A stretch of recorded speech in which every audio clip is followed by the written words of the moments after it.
bien-aimés dans le Seigneur, citoyens, citoyennes du royaume des cieux, les princes, les princesses, les élus, les appelés et les fidèles, que la paix de notre Dieu le Père vous soit donnée de la part de Jésus-Christ notre Seigneur. Toujours est-il que je suis au paroxysme de joie de vous retrouver à chaque fois pour vous enseigner la parole de Dieu. Donc, je vous dis shalom, shalom et shalom. J'accueille très chaleureusement tous ceux qui nous ont rejoints ces derniers jours et nous sommes d'ores et déjà une famille, la grande bien sûr, la famille des dieux, et j'espère qu'on va travailler ensemble pour porter l'évangile du royaume des cieux dans le monde entier en vue d'accomplir cette prophétie de la part de notre Seigneur Jésus-Christ au Matthieu chapitre 24. Que cette bonne nouvelle du royaume des cieux soit prêchée dans le monde entier pour servir de témoignage à toutes les nations, et c'est alors que viendra la fin. Bienvenue dans cet enseignement sur le royaume des cieux qui a pour but de décrypter les mystères et les secrets du royaume des cieux en ce temps de la fin que nous appelons encore la 7e dispensation ou le 7e millénaire ou la période eschatologique. Alors, mes frères et sœurs, mes amis dans les Seigneurs, plongeons nos regards dans la parole de Dieu. On va commencer par invoquer le nom de l'Éternel, notre Dieu. Notre Père qui es aux cieux, notre Père qui est en Jésus-Christ, que ton nom soit béni, que ton règne vienne, que ta volonté soit faite dans ma vie et dans la vie de chacun de tes enfants, un peu partout à travers la surface de la terre. Bénis ce moment que nous allons passer ensemble. Ô notre Dieu, sois avec nous et que le Saint-Esprit nous soit en aide. Nous te disons merci pour la vie, pour la santé, pour l'être et le bien-être spirituel. Merci pour la grâce dont nous sommes l'objet de la part de Jésus-Christ notre Seigneur. Nous sommes plus que des héros, nous sommes plus que des conquérants, nous sommes plus que vainqueurs. Au nom de Jésus-Christ notre Seigneur. Amen, amen, amen, amen. Gloire à Dieu. Merci Jésus, merci Seigneur.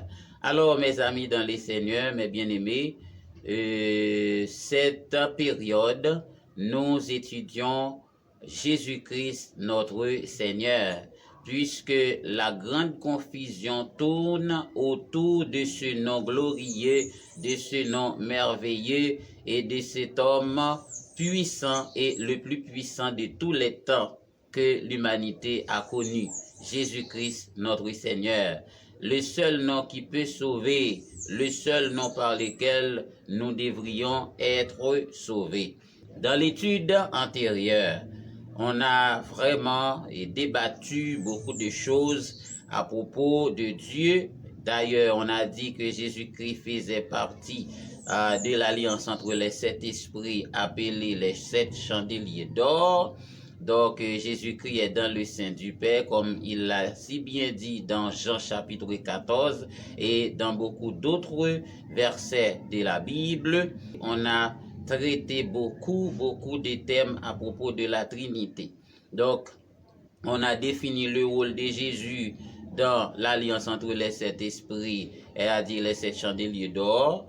On a défini le rôle de Jésus-Christ dans la Trinité comme étant le Logos et le Réma, dans le psaume 89, le verset 15, qui nous dit que la justice et l'équité sont la base du trône de Dieu. Christ est le Logos, qui est la justice, la parole, et Jésus, qui est le Réma de Dieu, 100% homme. Amen. Et de l'autre côté, nous trouvons Jésus-Christ se trouvant à la porte de la grâce. Dans la Trinité, Jésus-Christ joue 3 rôles. Le rôle de Logos, le rôle de Réma et le rôle aussi de celui qui se tient à la porte de la grâce. Amen. Elle a dit la clé 7, le chiffre 7, comme on en a déjà tout expliqué, tout décrypté. Amen. Et on a dit que Dieu n'est pas toujours Dieu dans toutes ses fonctions.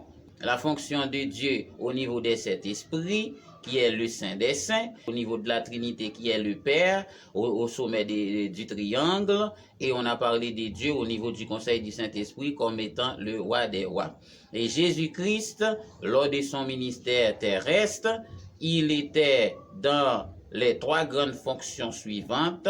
Premièrement, Jésus-Christ comme étant le grand prêtre qui s'est sacrifié lui-même, comme on en a déjà expliqué. Deuxièmement, Jésus-Christ comme étant le prophète qu'on attendait depuis la nuit des temps. Et troisièmement, Jésus-Christ comme étant le roi entré triomphalement à Jérusalem avant sa mort. Amen, amen, amen. Gloire à Dieu, gloire à Jésus. Merci Seigneur. Mais aujourd'hui, mes frères et sœurs, dès qu'on parle de l'étude, il faut voir de l'autre côté l'évaluation. Elle a dit aujourd'hui, vous allez être évalué. Je voudrais justement vérifier votre compréhension à propos de cette étude. Est-ce que vous avez acquis des connaissances de la part du Seigneur? Est-ce que vous en avez fait un bon usage? Est-ce que vous avez pratiqué la parole de Dieu dans votre vie? Est-ce que cela a un sens pour vous? Est-ce que le travail qui est fait est à votre bénéfice? Tout cela nous intéresse. Et dans ce cas, vous allez passer un test d'évaluation. Donc, voici, vous allez ajouter pour moi dans les commentaires, vous allez répondre à ces 7 questions. Alors, puisqu'il s'agit de 7 esprits pour un Dieu, eh bien, vous allez répondre aussi à 7 questions que je vais vous poser. Ces questions ne seront pas difficiles. Amen. Gloire à Dieu. Merci Seigneur. La première question, d'après tout ce que l'on dit, vous allez donner une définition de Dieu selon nos enseignements. Selon ce que vous avez appris dans mes enseignements, donne une définition de Dieu. Amen. Gloire à Dieu. Deuxièmement, c'est la première question. Deuxième question, énumère ces 3 différentes fonctions. Et a dit, on a parlé des 3 grandes fonctions de Dieu. Vous allez énumérer ces 3 différentes fonctions. Amen. Gloire à Dieu. On a parlé aussi des 3 hauts lieux spirituels. Les 3 hauts lieux spirituels. Vous allez nous décrire ces 3 lieux avec des explications. Amen. Et 4e question. Quels sont les 3 rôles de Jésus-Christ dans la Trinité? Répondez pour moi s'il vous plaît. 4e question. Quels sont les 3 rôles de Jésus-Christ dans la Trinité? 5e, quelles étaient ses fonctions sur la terre, puisqu'on a parlé de ces 3 grandes fonctions aussi sur la terre. 6e, définir ses vocables. Premièrement, le Saint des Saints, la montagne des Sion et le Shekinah. Alors, ça c'est un avantage que je vous donne parce qu'il y a des questions dans lesquelles se trouvent certaines réponses. Amen. Gloire à Dieu. Merci Seigneur. Et 7e question, Dieu est-il toujours dans sa fonction de Dieu? Écoutez bien la question.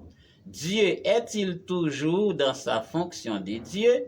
Sinon, donnez des explications approfondies. Donc, vous allez nous donner quelques détails en vue de nous faire parvenir de ce que vous avez acquis par rapport à cette étude.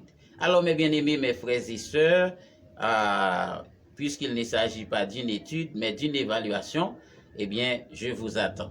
Et qu'est-ce que je vais faire ensuite? En dessous de la vidéo, j'ajouterai le correctum. Et vous allez voir là où vous avez raté peut-être 1 ou 2 questions. OK? Que Dieu vous bénisse de toutes sortes de bénédictions spirituelles et matérielles au nom de Jésus-Christ notre Seigneur. C'était votre frère et votre ami, Pasteur Jacques Charles, qui vous dit au revoir et à très bientôt pour une prochaine étude. Shalom, shalom et shalom.